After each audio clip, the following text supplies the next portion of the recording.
Thanks for your support as a channel member, Sean MRV! I simulated 10 seasons of F1 Manager to see what the next decade has in store. It's thrown up some crazy driver pairings and unbelievable results. This project has taken me several weeks to complete because I've also been putting together the other videos that have come out in the last few weeks. But I've reached the end and I've really enjoyed watching each season unfold. So let me show you how this experiment has played out. We start in 2024 and in a season true to that of reality, Max Verstappen clinched the World Championship in Las Vegas after a season-long battle with McLaren's Lando Norris. The Dutchman won 14 races, scored 21 podiums, took 13 pole positions and completed 16 fastest laps on his way to a 95-point title win. Red Bull also secured the Constructors' Championship thanks to Verstappen winning the season finale in Abu Dhabi. Mercedes were beaten to 4th in the Constructors by Aston Martin, but the departing Lewis Hamilton beat George Russell. He also headed the two Aston drivers without scoring a podium, while Stroll and Alonso collected 1 and 3 of those respectively. Yuki Tsunoda performed brilliantly for Racing Bulls, while Ricciardo would have been kept on in real life had he actually delivered the 27 points he did in this season. Williams, Haas, Alpine and Sauber found points very difficult to come by, with Williams edging out Haas for 7th. Sauber finished last as they and Alpine both went pointless. I also mirrored the real-life driver chopping and changing that we saw in 2024. So Logan Sargent was dropped after the Dutch Grand Prix. Colapinto came in as his replacement. Ricciardo was out at VCARB after Singapore despite finishing that race in 7th. Liam Lawson returning to the grid. And we saw Oliver Bearman win the F2 Championship with 426 points in Formula 2. Antonelli picked up 3rd, Hadjar 4th and Bortoletto was 7th ahead of their moves into Formula 1. In Formula 3, Oliver Goethe became Formula 3 champion, beating fellow Red Bull junior Tim Tramnitz to the title by 3 points. Interestingly, Goethe was actually promoted to F2 mid-season because of Colapinto moving to Formula 1 with Williams, so maybe it was right that he won the championship. The real-life Formula 3 champion, Leonardo Fornaroli, finished 9th. As we all know, the 2025 season has seen a major reshuffling of the driver market, so I used the database editor at my disposal to set all the driver moves for 2025, including Bottas to Mercedes as their reserve driver. 2025 saw a new world champion as Lando Norris secured his first championship for McLaren. The Papaya team dominated the season on its way to the Constructors' Championship, with Max Verstappen the only other driver to win. He actually won 10 races to Norris's 9. Piastri helped McLaren make the difference with 5 victories. The Dutchman managed to beat Piastri to 2nd in the Drivers' Championship as Lewis Hamilton got the better of Charles Leclerc at Ferrari. Liam Lawson had a decent first season with Red Bull, helping them beat Ferrari to 2nd in the Constructors. And Yuki Tsunoda again stood out at Racing Bulls, picking up his first podium on the way to 7th in the standings. Both Williams drivers of Sainz and Albon also made the podium as Mercedes endured a season solidly in the midfield.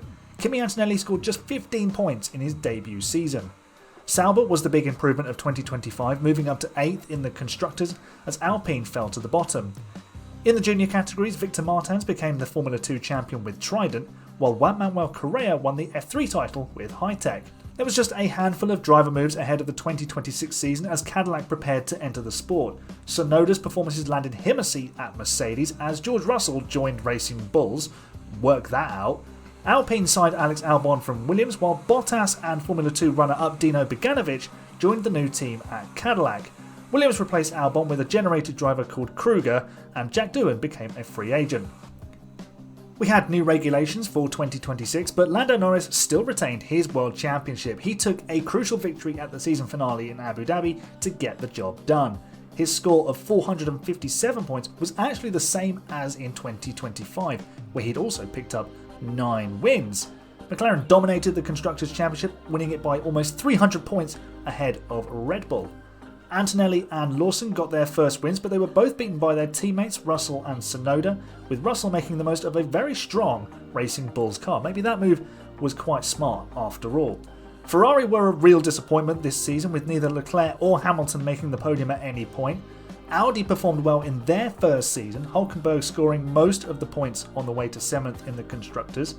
Cadillac scored 7 points in their debut year, all collected by Valtteri Bottas, as Williams fell to the bottom of the table, failing to score all season.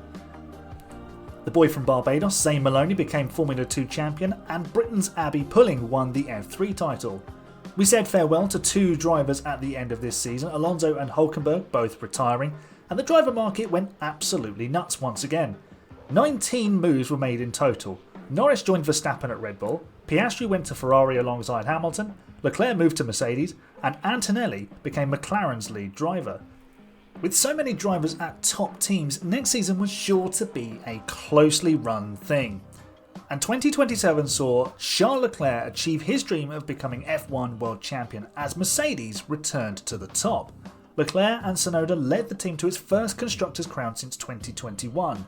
Lando Norris got the better of Verstappen at Red Bull in their first season as a pairing. He outscored the Dutch driver by over 80 points.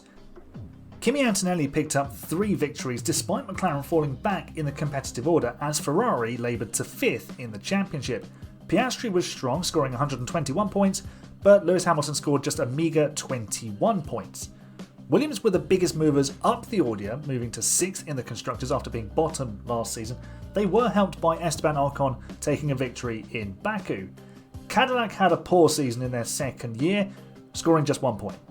Mercedes Junior Gabriele Mini won the F2 title and Nikita Bedrin was the F3 champion.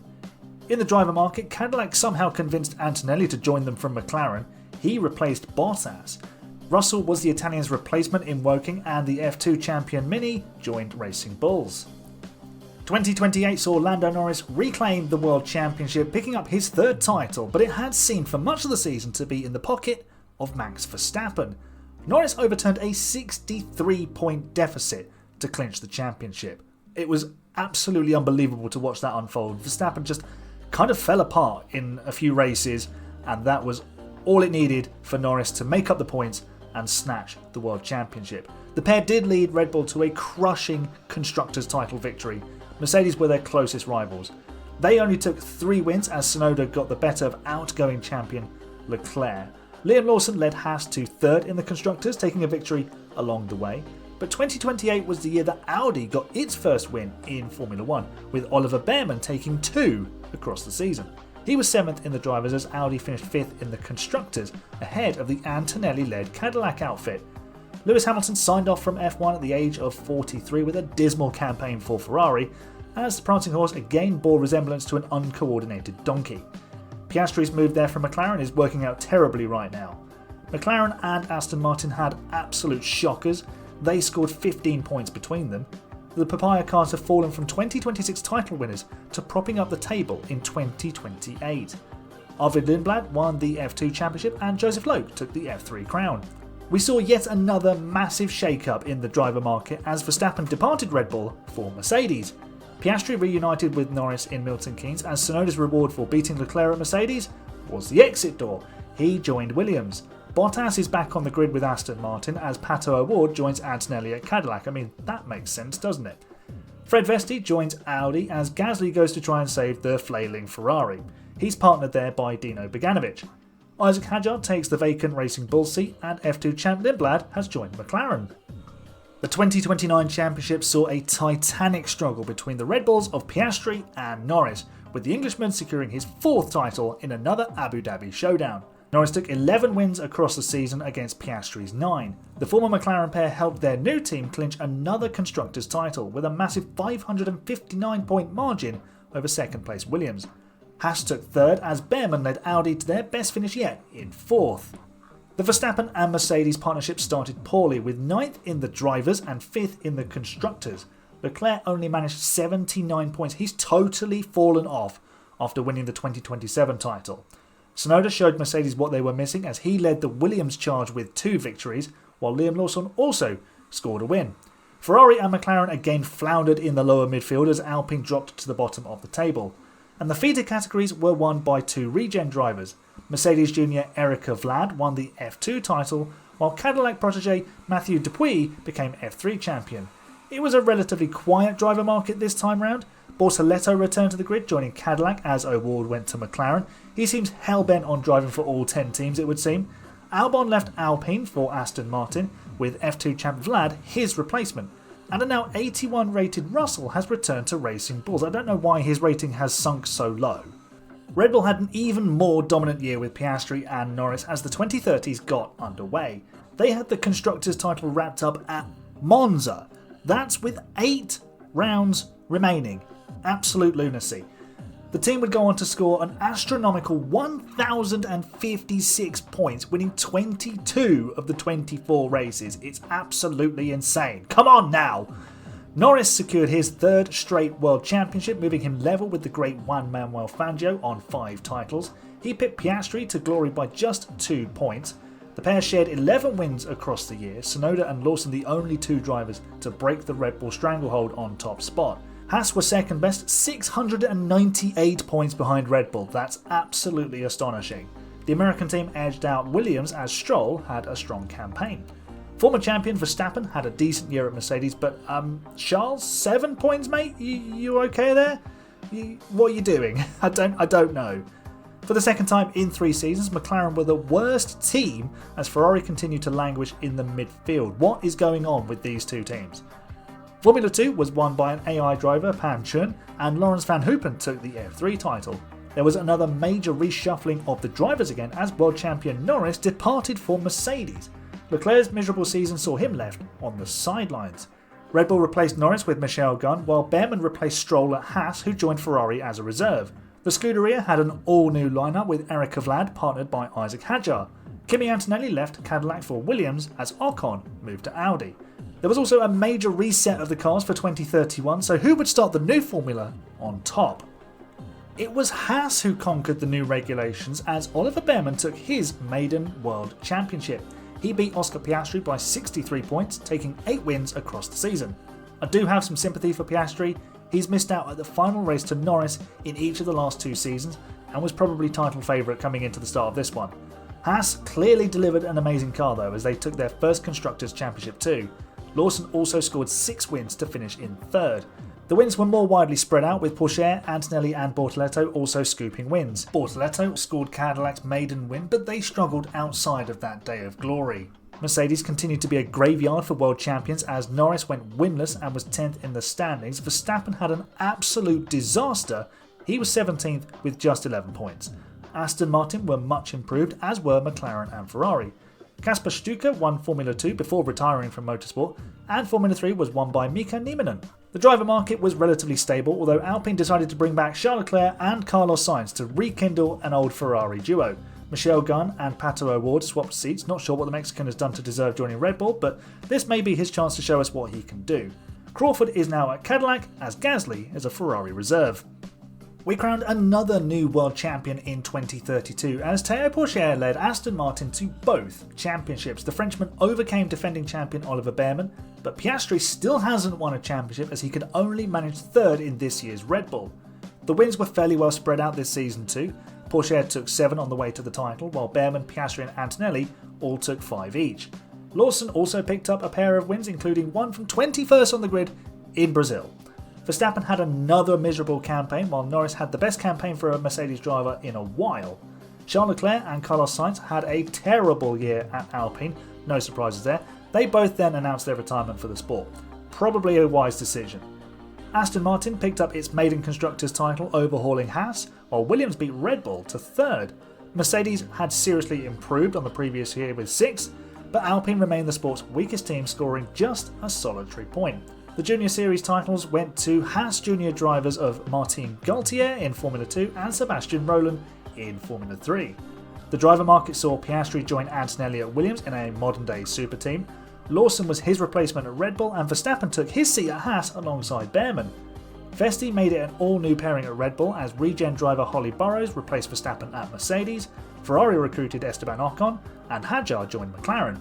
Pato O'Ward teamed up with regen driver Sarah Hitchen at Audi as Alpine fielded Bogdanovic and regen driver Marcel Roy. 2033 saw another Abu Dhabi Championship decider thanks to double points being on offer. Théo Pourchaire successfully defended his title despite Lando Norris's best efforts with Mercedes.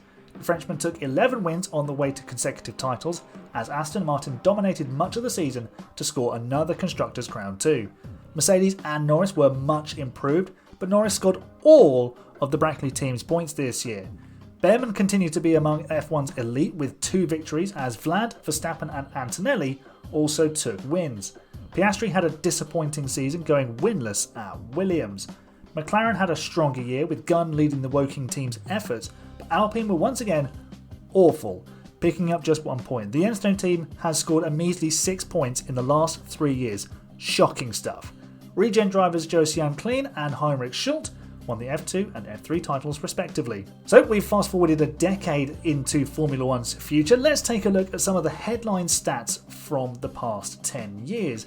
Lando Norris scored a whopping 66 victories on his way to 5 World Championships. That's pretty impressive stuff from him. Verstappen failed to win another title after his 2024 triumph, his career taking a similar sort of trajectory to that of Sebastian Vettel. Porsche was our only other repeat champion, but he was forced to wait a long time for them to arrive. Incredibly, despite winning 40 races, Oscar Piastri didn't become a world champion. He did miss out on 2 occasions at season finales, so it's just Mark Webber levels of luck. Honestly, I feel so bad for the guy. He's that good. How has he not won a world championship in this sim? I have no idea. Leclerc did realise his dream of winning the world championship and then promptly did nothing else before retiring. Over the decade, we saw 15 different race winners and 5 world champions, 4 of whom were new. And Red Bull was the strongest team over the decade, taking 4 constructors' crowns as McLaren's strength faded after 2 wins of their own. Mercedes had a short renaissance before Haas and Aston Martin emerged as front runners. I think you'll agree this was quite a wild ride. Norris's success is expected given his ability in the game, but his 5 titles could easily have been just 2, had Verstappen and Piastri had slightly better fortunes. Porsche and Behrman emerging as front runners was a nice surprise, but I'm disappointed with Antonelli. I thought he would become a championship winning machine. Let me know in the comments who you were most impressed or disappointed with. I'm going to make this save available in my Discord server so you can take control of one of the teams moving forward. You'll need to be a PC player to use it though. If you're not already in the Discord, come and join us. We chat all things F1, we share our F1 manager saves, and you can chat about other sports too. There's a link in the description to join us. Next week we're putting Antonelli in the Mercedes from 2024 to see how long it takes us to win him his first world championship. Stay tuned for that. If you enjoyed this video, check out some of my other experiments, which include Max Verstappen at Aston Martin and a grid with 20 of the game's worst drivers. I'm also streaming an inverted grid on Sundays at 7:30 UK time. Come and say hello in the chat. That's all for now though. You're the best fans. It's bye for now.